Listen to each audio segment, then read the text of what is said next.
The debt ceiling has been a hot topic in the news lately. But what does it really mean for everyday people like you and me? What are its potential consequences and how can it impact your personal finances? Let's explore this complex financial concept in a simple and easy to understand way. The debt ceiling is the maximum amount of money that the United States government can borrow to fund its operations. This includes everything from paying salaries for government employees to funding programs and infrastructure projects. Once the debt ceiling is reached, Congress must vote to increase it, or the government risks defaulting on its loans and being unable to pay its bills. The US Treasury uses tax revenue and debt to pay the country's bills, like funding government programs such as Social Security and paying interest on existing debt. If it runs out of money and can't pay these investors back, that's a default. The consequences can be severe. For one, the government defaulting on its loans would cause severe economic chaos. The value of the dollar could plummet, making it more expensive for you to buy goods and services. And that could affect a wide range of your own financial life. In addition, failing to increase the debt ceiling could lead the government to shutting down. This means that many government employees would be furloughed, national parks would close, and many services would be disrupted. This can have a ripple effect throughout the economy, hurting small businesses and causing widespread uncertainty. In a worst-case scenario, it could cause a whole new recession or even a depression. Party leaders are still debating raising the debt ceiling as the deadline to a June 1st default gets closer. But they do agree on one thing. Defaulting on our debt is not an option. Not an option. It will have catastrophic consequences. The government runs a budget deficit when it spends more money than it receives in current revenue from taxes. To finance the deficit, the government raises money by taking on debt, often borrowing from the public. From its beginnings, the American government has relied on borrowing.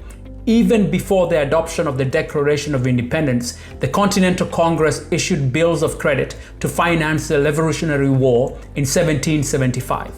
Up until World War I, the executive branch needed congressional approval every time it wanted to borrow money. In 1917, however, the US Treasury was granted borrowing authority up to a debt limit expressed as a number, a ceiling on the total amount that it could borrow without seeking Congress's consent. On January 19, 2023, the United States hit its debt ceiling of $31.4 trillion. Now that's a big number.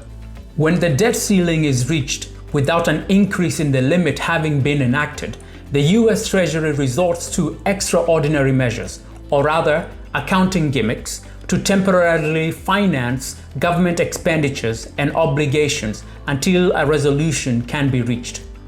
The US debt has become the core of the economy, from Wall Street to banks to interest rates. US Treasury borrowing is the center of gravity for almost all finance on the globe. Here's why and how it works. US government debt is sold in the form of securities to both domestic and foreign investors, as well as to corporations and other governments. US securities issue treasury bills, notes, and bonds. But for our purposes, we're going to call them all bonds. A bond is a fixed income instrument that represents a loan made by an investor to a borrower, typically corporate or governmental.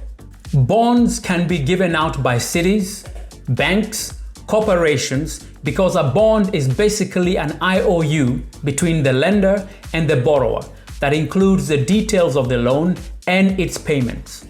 An investor buys, say, a $1,000 bond, the government or business pays the interest on its installments, and at the end of the term, they're $1,000 back. The amount of interest is based on how risky that bond seems to investors. These grades aren't for students, they're for businesses, based on how likely a company is to pay back its debt. A company like Microsoft has the best grade possible, AAA rating, since they have a long history of paying people back on time. But a newer company like Tesla has a BBB rating, and that affects their interest rates.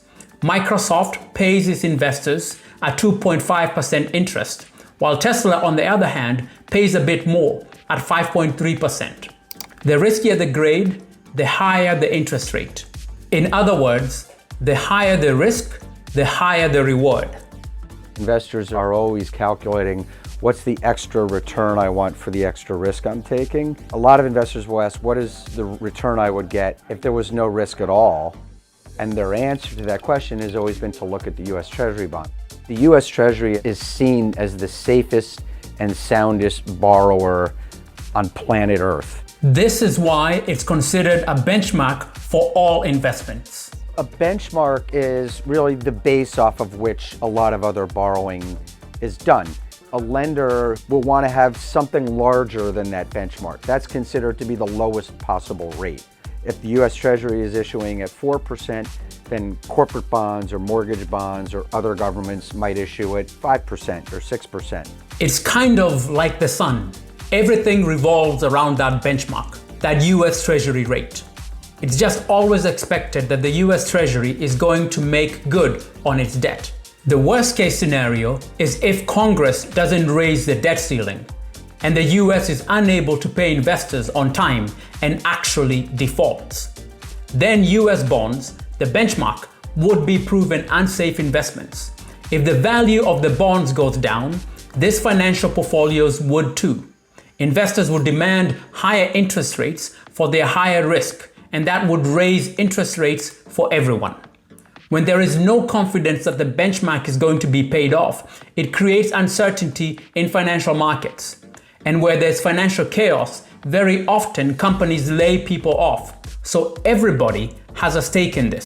According to Moody's, failing to lift the debt ceiling would spark a recession similar to the financial crisis. The economic downturn would be comparable to 2008, costing more than 7 million jobs and wiping out $10 trillion in household wealth.